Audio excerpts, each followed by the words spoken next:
ભરૂચ શહેરના શક્તિનાથ મંદિર નજીક ગ્રાઉન્ડ ખાતે ભરૂચ હિન્દુ સમાજ દ્વારા ધરણા પ્રદર્શન યોજી રેલી સ્વરૂપે કલેક્ટર કચેરીએ આવેદનપત્ર આપવામાં આવ્યું હતું।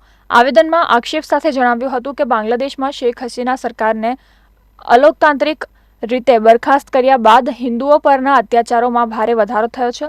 એટલું જ નહીં, હિન્દુ ધાર્મિક સ્થળોને નિશાન બનાવીને તોડફોડ કરવામાં આવી રહી છે। હિંસા અને હત્યાની ઘટનાઓમાં વધારો થયો છે અને ધર્મ પરિવર્તન જેવા ગંભીર અપરાધો થઈ રહ્યા છે। આ પરિસ્થિતિ ખૂબ જ ચિંતાજનક તેમજ આંતરરાષ્ટ્રીય સમાજ માટે પણ શરમજનક છે।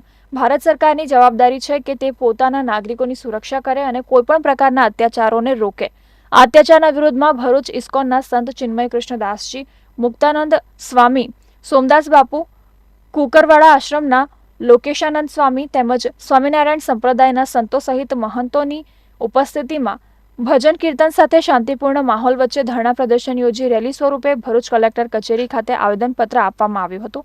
આવેદનમાં માંગ કરવામાં આવી છે કે સંત ચિન્મય કૃષ્ણદાસજીને તાત્કાલિક મુક્ત કરવા પ્રયાસ કરવામાં આવે, બાંગ્લાદેશમાં હિન્દુઓ પર થતા અત્યાચારોને તાત્કાલિક બંધ કરાવવા, પીડિતોને ન્યાય અપાવવા અને ગુનેગારો સામે કડક કાર્યવાહી કરવામાં આવે તે સહિત માંગ કરાઈ હતી।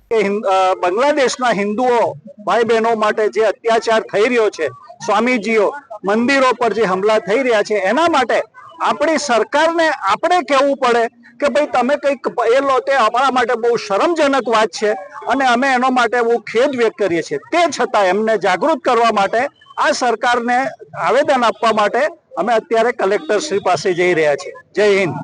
અને આજે અમે બહેનો આ લાગણી સાથે ઉપસ્થિત રહ્યા છીએ કે જે બાંગ્લાદેશમાં જે હિન્દુઓ ઉપર અત્યાચાર થઈ રહ્યા છે અને જે ખાસ કરીને બહેનો પર ત્યાં અત્યાચાર કરવામાં આવી રહ્યા છે અને બળાત્કાર થઈ રહ્યા છે, એ અમાનનીય કૃત્ય છે અને તે તાત્કાલિક ધોરણે બંધ થવું જોઈએ અને બહેનોને ત્યાં યોગ્ય સુરક્ષા વ્યવસ્થા ગોઠવવામાં આવે।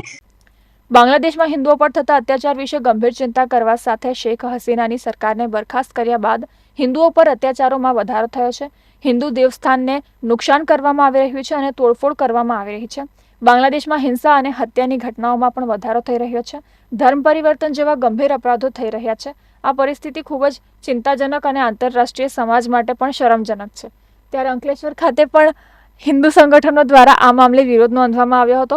હિન્દુ સંગઠનોએ ધૂન સાથે અંકલેશ્વર પ્રાંત અધિકારીની કચેરીએ આવેદનપત્ર પાઠવ્યું હતું, જેમાં જણાવ્યા અનુસાર ભારત સરકાર બાંગ્લાદેશમાં હિન્દુઓ પર થતા અત્યાચાર અટકાવે, સંત ચિન્મય કૃષ્ણદાસજીને તાત્કાલિક મુક્ત કરાવવા પ્રયાસ કરે તેમજ બાંગ્લાદેશમાં હિન્દુ ધાર્મિક સ્થળોની સુરક્ષા કરવા સહિત 8 જેટલા મુદ્દે રજૂઆત કરવામાં આવી હતી।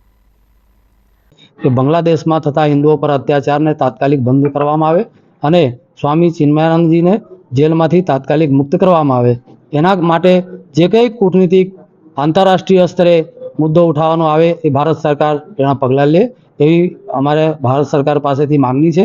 जय श्री राम, वंदे मातरम। बांग्लादेश के लोगों को बचाने के लिए अपना अपना मत प्रदान करें, अपने धर्म को बचाने के लिए एकजुट होकर के अपने तन को, अपने मन को, अपने बल को मजबूत बना करके आगे आवेदन पत्र दें।